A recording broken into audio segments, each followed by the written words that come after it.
चंद्रपुरी से कुछ ही फासले पर एक पुरानी हवेली थी जो कई सालों से वीरान और खाली रहती थी। इस हवेली के बाहर ही एक बड़ा सा पीपल का दरख्त था जिस पर एक झूला लटका रहता था। अक्सर रात के वक्त ये झूला खुद ब खुद झूलने लगता था और आसपास का इलाका शोर से गूंजने लगता था।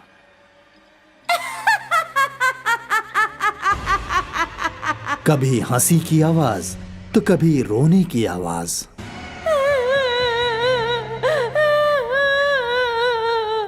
लोग इस हवेली के आसपास भी भटकने से डरा करते थे। एक रात की बात है, रणवीर अपनी बीवी शिखा और दुख्तर पति के साथ कहीं जा रहा था। काफी देर हो गई ना, अब तक हमें पहुंच जाना चाहिए था। हाँ, शायद हम रास्ता भटक गए हैं। अब्बा, मुझे खौफ हो रहा है। ये जंगल है, यहाँ जंगली जानवर भी होंगे। कहीं किसी जंगली जानवर ने हम पर हमला किया तो? अरे बेटा, ऐसा हरगिज नहीं होगा। ये जंगल नहीं है, गांव है। आसपास कोई ना कोई जरूर रहता होगा। उन लोगों की कार कुछ फासले तक चली और यकायक रुक गई। क्या हुआ? मालूम नहीं, गाड़ी यकायक रुक गई। रणवीर ने गाड़ी चालू करने की कोशिश की लेकिन गाड़ी चालू नहीं हो रही थी। तभी शिखा का तवज्जो हवेली की जानिब गया। देखो, यहाँ कोई पुरानी हवेली है। हाँ, मुमकिन है वहाँ कोई हो। मुमकिन है। चलो देखते हैं। तीनों गाड़ी से उतरकर हवेली की जानिब चलने लगे। इस हवेली को देखकर लगता है कि कई सालों से कोई यहाँ आया तक नहीं होगा। ऐसा मुमकिन नहीं है, हवेली बहुत बड़ी है, कोई ना कोई जरूर होगा। रणवीर ने हवेली के दरवाजे पे दस्तक दी। कोई है? कोई है? और तभी एक ज़ईफा खातून एक हाथ में लाठी और दूसरे हाथ में लालटेन लेकर उनके रूबरू आईं। कौन हो तुम? अम्मा, मैं रणवीर हूँ।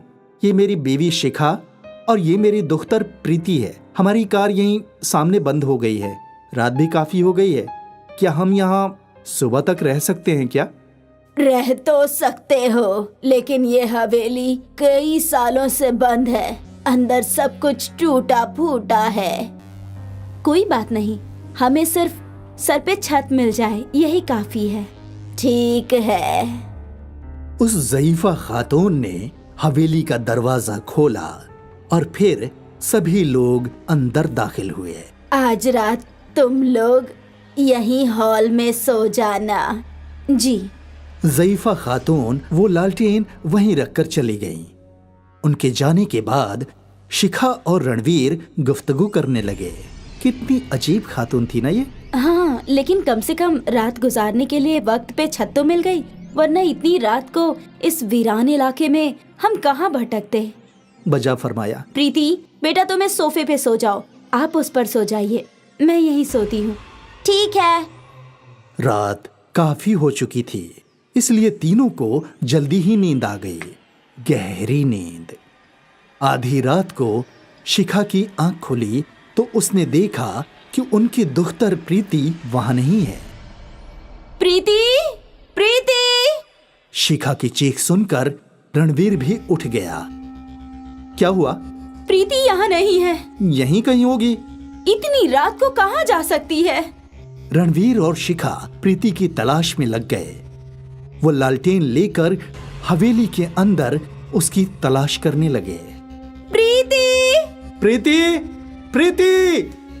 शिखा और रणवीर हवेली के हर कमरे में गए, लेकिन प्रीति कहीं नहीं मिली। प्रीति कहाँ चली गई? तभी रणवीर का तवज्जो खिड़की के बाहर गया। शिखा, वहां देखो। प्रीति! प्रीति पीपल के दरख्त के झूले पर बैठी थी। शिखा और रणवीर दौड़कर हवेली के बाहर आए। उन दोनों ने देखा कि प्रीति किसी से गुफ्तगू कर रही थी, लेकिन वहां कोई नहीं था। प्रीति, तुम यहाँ क्या कर रही हो? मम्मी, ये चाची जान मुझे यहाँ ले आई। कौन चाची जान? यहाँ कोई नहीं है। जब शिखा और रणवीर प्रीति के पास पहुंचे तो वो यकायक हवा में उड़ने लगी। मम्मी, प्रीति। रणवीर और शिखा की नजरों के सामने उनकी दुख्तर उड़ती हुई उनसे दूर जा रही थी। रणवीर और शिखा प्रीति को पकड़ने की कोशिश कर रहे थे। यकायक प्रीति पीपल के दरख्त की जानिब गई और उस पीपल के दरख्त ने प्रीति को निगल लिया। प्रीति! रणवीर, मेरी प्रीति कहाँ गई? दोनों मियां बीवी रो रहे थे कि यकायक उनकी दुख्तर पीपल के दरख्त के झूले पर झूलती नजर आई। प्रीति बेटा। अम्मी, अब्बू, आप लोग रो क्यों रहे हो?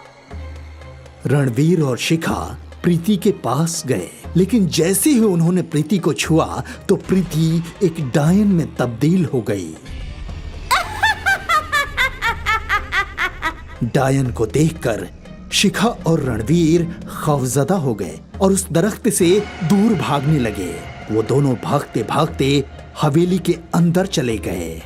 वो डायन भी उनके पीछे पीछे हवेली के अंदर दाखिल हुई और डायन के हवेली के अंदर कदम रखते ही खंडहर सी हवेली नई नवेली हवेली में तब्दील हो गई। तुम लोग तो खुद मेरी हवेली में दाखिल हुए हो, अब तुम्हें कौन बचाएगा? रणवीर और शिखा हवेली की सीढ़ियों पे चढ़ने लगे तो यकायक सीढ़ियां खुद ब खुद नीचे की जानिब चलने लगी। रणवीर, ये डायन हमें नहीं बख्शेगी। सही कहा, हरगिज नहीं बख्शूंगी। डायन ने शिखा और रणवीर को जमीन पर पटक दिया और जोर जोर से हंसने लगी।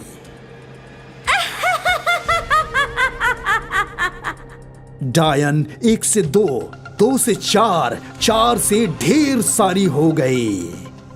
सारी डायने एक साथ जोर जोर से हंस रही थी। शिखा और रणवीर खौफ के मारे कांप रहे थे। डायन ने रणवीर पर हमला किया। रणवीर ने डायन के बाल पकड़ लिए। शिखा तुम भागो। तुम भी साथ चलो। नहीं शिखा, भागो यहाँ से। रणवीर डायन के बाल खींचने लगा। छोड़ दे मेरे बाल, मैं तुझे मार डालूंगी। यकीनन तू मुझे मार दे, लेकिन मैं तेरा भी खात्मा कर दूंगा। डायन गुस्से में रणवीर को दीवारों पर पटकने लगी।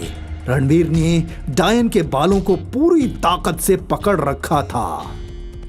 आ! छोड़ मुझे। नहीं छोड़ूंगा। डायन रणवीर को यहाँ वहां पटक रही थी और फिर जब रणवीर जमीन पर गिरा, उसके हाथ लालटेन लग गई। उसने फौरन लालटेन का कांच तोड़कर डायन के बालों में आग लगा दिया। डायन जलने लगी और साथ ही पूरी हवेली भी जलने लगी। रणवीर जैसे तैसे हवेली से बाहर निकला।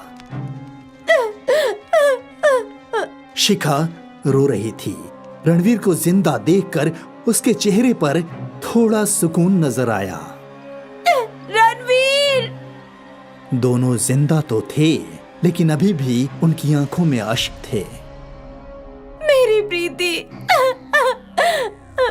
शिखा रणवीर के गले लगकर रो रही थी कि प्रीति पीपल के दरख्त की जानिब से दौड़ती हुई उनके पास आई।